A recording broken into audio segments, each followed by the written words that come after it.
Okay, next आप further move करते हैं। इसके बाद हमने इस लेयर पे वर्किंग कंप्लीट कर ली। अब नेक्स्ट हमारी BLL बिजनेस लॉजिक लेयर। तो मैं यहाँ से जाके BLL में क्रिएट कर लेता हूँ कैटेगरी BS को, ऐड क्लास कैटेगरी BS। हमारी प्रोडक्ट BS होगी, प्रोडक्ट BS, यूजर BS होगी, यूजर BS।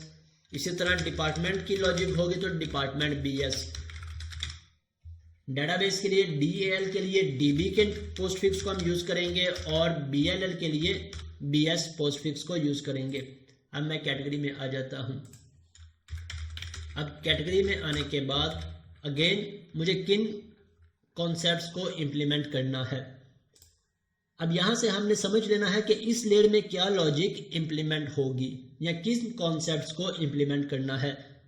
अगर तो हमारे पास जहां पे कोई लॉजिक्स है इंप्लीमेंट करने वाली, मींस कोई वैलिडेशंस है या कोई यूनिक की क्रिएट करनी है, कोई अपलोडिंग डाउनलोडिंग, कोई पैटर्न्स क्रिएट करने हैं, वो सभी लॉजिक यहाँ पे इंप्लीमेंट कर देंगे।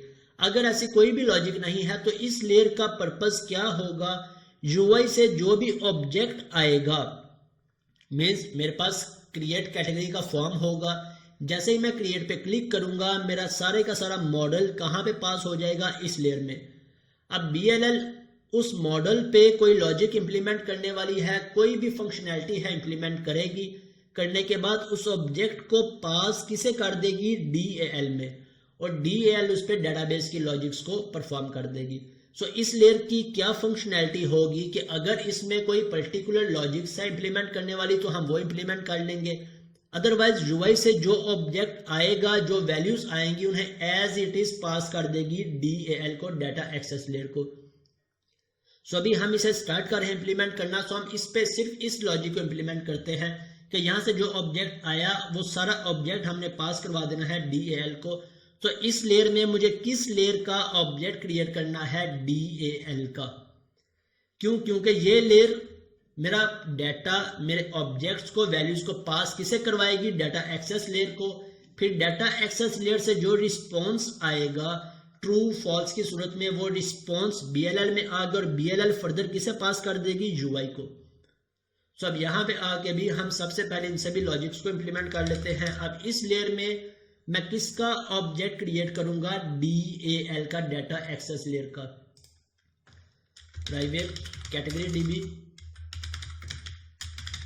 OBJ DB और यहाँ से कैटेगरी DB। मैं यहाँ पे कंट्रोल डॉट प्रेस करके इसका रेफरेंस ऐड कर लेता हूँ, कंट्रोल डॉट, और रेफरेंस ऐड हो गया। अब यहाँ पे भी हमने किन फंक्शंस को इंप्लीमेंट करना है, जो सारे फंक्शंस हमारे क्रूड ऑपरेशंस के हैं उन सभी फंक्शंस को हम यहाँ पे भी कॉल करवा लेंगे। अभी मेरे पास एरर आ रहा है, कैटेगरी DB का भी देखते हैं कि इसमें किस चीज़ का एरर आ रहा है।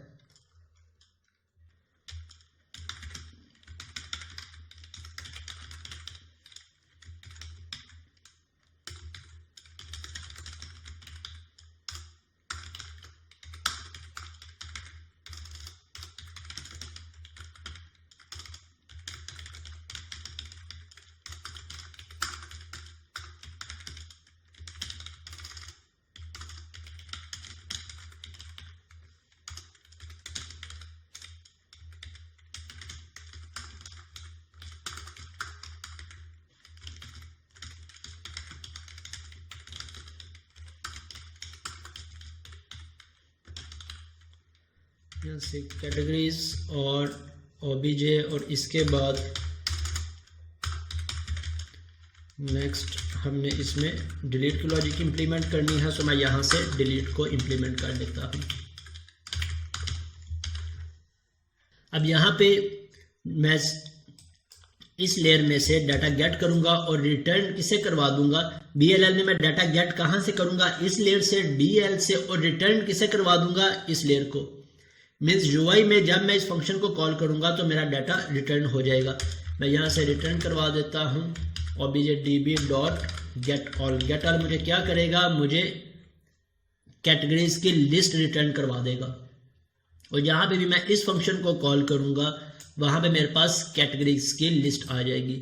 अब यहाँ पे get by ID, get by ID में हमारी क्या फंक्शनैलिटी होगी, objdb.getById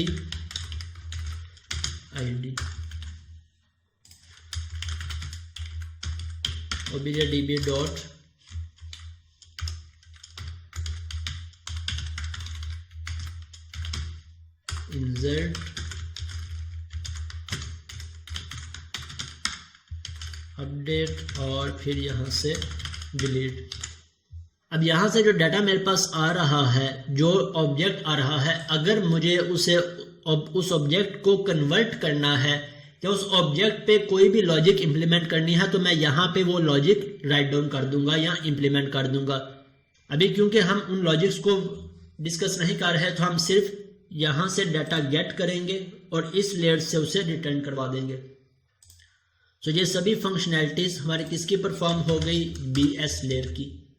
अब यहाँ पे मेरे पास एक अगेन एरर आ रहा है कैटेगरी डीबी का कि हम इसका ऑब्जेक्ट क्रिएट नहीं कर सकते। क्यों क्रिएट नहीं कर सकते? अगर मैं इस पे माउस ओवर करता हूं तो there is no argument given that correspond to the required formal parameter. जब हमने डिपेंडेंसी इंजेक्शंस को इंप्लीमेंट किया डीबी कॉन्टेक्स्ट पे, अब डीबी कॉन्टेक्स्ट को जहां पे भी यूज कर रहे हैं यहां पे भी हमारे पास सेम सिनेरियो ही इंप्लीमेंट होगा। मीन्स जहां पे भी मेरी इस लेयर की डिपेंडेंसी है किसके साथ, डीबी कॉन्टेक्स्ट के साथ। अब यहां पे मैं एक पैरामीटर पास करवा देता हूं, कोई पैरामीटर हो। यहां से मेरे पास किसका पैरामीटर रिक्वायर है, डीबी कॉन्टेक्स्ट का। सो मुझे यहां से एक पैरामीटर पास करवाना पड़ेगा। यहां फिर इसका सेकंड वे क्या है मेरे पास कि मैं एक और कंस्ट्रक्टर कॉल कर लूं विदाउट पैरामीटर। अब मेरे पास ये एरर फिक्स हो गया, लेकिन अभी भी हमारी इन दोनों लेयर्स की डिपेंडेंसी ऐड है, डीबी की और बीएस की। के डीबी के अंदर अगर मैं नो पैरामीटर कंस्ट्रक्टर यूज नहीं करता तो मेरे पास यहाँ पे एरर आ जाता है। सो क्यों ना हम डिपेंडेंसी इंजेक्शन को डीबी हर एक लेयर पे भी इंप्लीमेंट कर ले कि इसके ऑब्जेक्ट्स को क्रिएट करने की हेडेक भी हमारी ना रहे, बल्कि ये भी रिस्पॉन्सिबिलिटी हम किसे दे दें, सर्विस लेयर को, इन सर्विसेज को जहां से ये सभी सर्विसेज रजिस्टर हो रही है।